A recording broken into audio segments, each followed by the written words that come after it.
इसीलिए कहा जाता है बाजार को और बाजार में काम करने वालों को कोई नहीं समझ सकता। मतलब ऐसी उम्मीद थी कि आधा परसेंट या आधा परसेंट से थोड़ा सा ज्यादा मार्केट ऊपर आज रह सकता है, जो कि हमने वीडियो में कल बात भी की थी। लेकिन एक टाइम पे मार्केट 1.4% तक ऊपर चला गया था।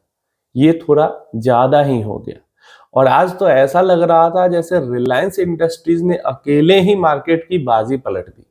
मतलब 2 दिन पहले तक ऐसा लग रहा था कि वॉर का सिचुएशन हो जाएगा, मार्केट के अंदर क्रैश आने लगेगा, और 2 दिन में आज पूरा मूड माहौल मतलब एकदम से जज्बात बदल दिए, पूरा माहौल बदल दिया एक अकेले रिलायंस ने। जबकि 9% से रेवेन्यू आई थिंक बढ़ा है और 4-5% से प्रॉफिट्स बढ़े हैं, और फिर भी अकेले रिलायंस ने बाजी पलट दी। रिलायंस का जो रिजल्ट है लगता है ऐसे बाजार को कुछ ज्यादा ही पसंद आ गया है, भाग गया है।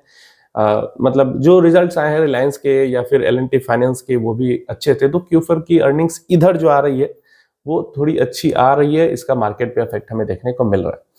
लेकिन जो टेंशन और पाकिस्तान का जो एक सिनारियो बन रहा था वो अब नहीं बन रहा है मार्केट के अंदर। वो डर लगता है मार्केट से चला गया। कल हमने बात की थी कि जो ग्लोबल क्यूज हैं, ग्लोबल एकदम स्ट्रॉन्ग सपोर्ट था, हमने कल बात किया। तो अगर इंडिया पाकिस्तान को लेकर कुछ टेंशन वाली चीज नहीं होती है तो आज का मार्केट अच्छा रह सकता है, ये भी हमने बात किया था। तो कोई बीच में कोई कहीं से कोई भाषणबाजी वगैरह नहीं हुई है। आज का मार्केट बहुत बहुत तगड़ा था, लेकिन खेल हो गया माइक्रो कैप वालों के साथ, क्योंकि जो आज हमारा लार्ज कैप इंडेक्स है, लार्ज कैप बेंचमार्क का जो मतलब म्यूचुअल फंड्स का जो इंडेक्स होता है वो 1.15 के आसपास ऊपर है। जो मिड कैप है वो भी 1% से ज्यादा ऊपर है।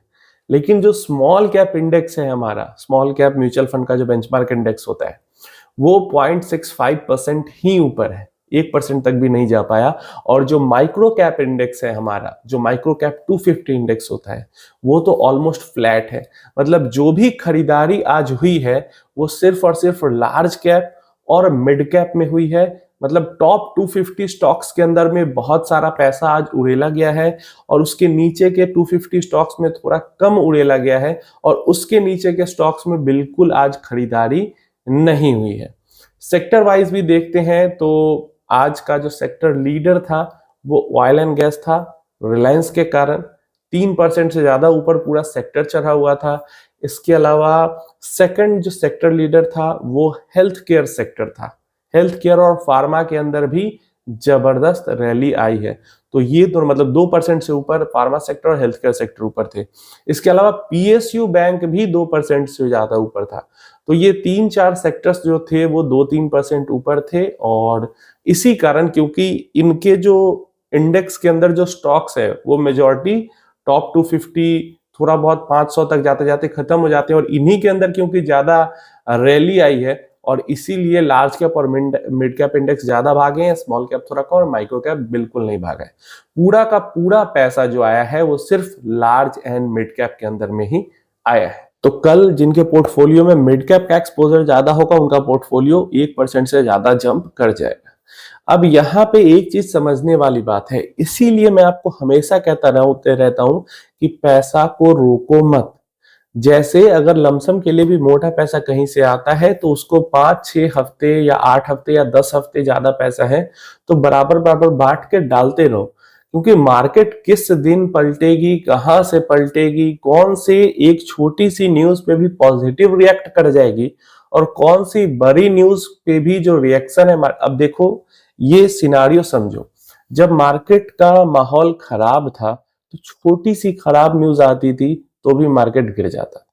और यहाँ पे इतना इंडिया पाकिस्तान के बीच में टेंशन बढ़ा हुआ होने के बावजूद भी बस एक दिन में लगभग 1% से ज्यादा ऊपर मार्केट चली गई, क्योंकि 1-2 कंपनीज के रिजल्ट, हम इंडिया की सबसे बड़ी कंपनी है ये बात अलग है, रिजल्ट्स अच्छे आ गए, लेकिन फिर भी वॉर वाला टेंशन तो था।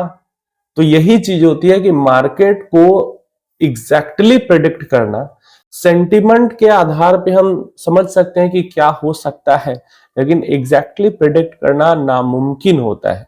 और इसीलिए हमें क्या मार्केट के साथ साथ चलने की कोशिश करनी चाहिए। साथ साथ कैसे चलते हैं हम, कि पैसा आ रहा है एसआईपी में इन्वेस्ट कर रहे हैं या स्टैगर्ड वे में अपना लमसम भी आया तो 8, 10, 15, 20 जितने भी हफ्ते में बांट के करना है कर दिया। इंतजार करते हुए नहीं बैठा कि जब 21,000 निफ्टी जाएगी या जब 20,000 जाएगी, जब 18,000 जाएगी निफ्टी, तभी हम पैसा इन्वेस्ट करेंगे।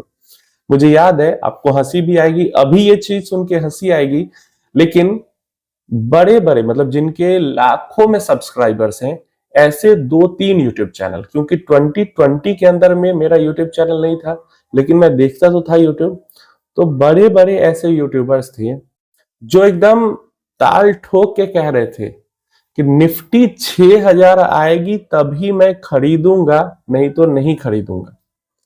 निफ्टी 6,000 आएगी तभी मैं खरीदूंगा। और वो कब कह रहे थे ये चीज? जब अपना बॉटम निफ्टी ने बना लिया था मार्च 24-25 के आसपास। उसके बाद जब अप्रैल आ चुका था, तो जब मार्केट ऊपर रिकवर कर रही थी, वापस 8-9 हजार तक चली गई थी, तो पूरा उनको भरोसा था कि निफ्टी अभी ऊपर नहीं जाएगा, गिर के आएगा नीचे, आएगा नीचे। 6,000 की बात कर रहे थे, 6,000 आएगा तभी मैं खरीदूंगा। आज भी वो यूट्यूब पे वीडियो बना ही रहे, आज भी वो मार्केट में है। लेकिन यही चीज मैं कहता हूं कि अब 21,000 जाएगा, 18,000 जाएगा। अभी जैसे बहुत लोग कह रहे हैं 18,000 जाएगा, कोई कह रहा है 15,000, कोई तो 12,000 तक पहुंच चुका है कमेंट में मेरे।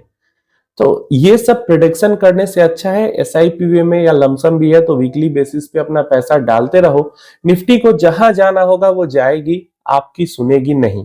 अगर एसआईपी में इन्वेस्टमेंट करते रहेंगे तो मतलब खुद से डाले या ऑटोमेटिक कर दे, सिस्टमेटिक ढंग से पैसा डालते रहेंगे तो आप फायदा उठा पाएंगे, आपके रिटर्न्स अच्छे बन पाएंगे। नहीं तो बस बैठे रह जाएंगे। और काफी सारे लोग इंतजार में अभी बैठे हुए हैं कि वापस निफ्टी 20,000 जाएगा, 18,000 जाएगा तो मैं पैसा डालूंगा। प्रॉफिट बुक करके बेच के वो लोग बैठे हुए हैं और बहुत मुश्किल ही लग रहा है निफ्टी का वापस 20,000 जाना। हाँ, लड़ाई शुरू हो गई एकदम, मतलब गोली बारूद चलने लगा तब हो सकता है 20 के आसपास पहुंचे। अगर नहीं हुआ लड़ाई शुरू तो फिर तो 20 पहुंचना मुश्किल है। SAVRAV ने कहा है, भाई मैंने 15 लाख विड्रॉ कर लिया। कमेंट में देखो सजेशन क्या क्या इनको मिला है। शाबाश मेरे शेर, पिचाको जी कह रहे हैं। सनातन ओपी कह रहे हैं, सही किया भाई, कभी मत इन्वेस्ट करना, अब अच्छा करा। ग्लोइंग स्टार कर रहे हैं, वेरी गुड। रिस्की हेयर कह रहे हैं, गुड। पारव गुप्ता कह रहे हैं, अब इन्वेस्ट मत करना, नहीं तो ये पैसा जीरो बैलेंस हो जाएगा। उसके नीचे अभिषेक रॉय गुड जॉब कह रहे हैं।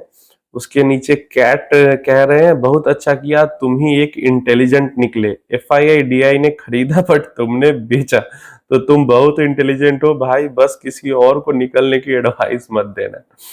इसके नीचे दिलीप वर्मा कह रहे हैं, बहुत सही किया। प्रसन्न करमरकर कह रहे हैं, वाह क्या बात। नितेश राय कह रहे हैं, जब मार्केट उठेगा फिर लूड़ी जैसा मुंह लेकर फिर इन्वेस्ट कर देगा। तो ये सब कमेंट थे। अब देखो यहाँ पे एक चीज मैं बता रहा हूँ, सारे के सारे ये सरकाज़म वाले कमेंट्स थे।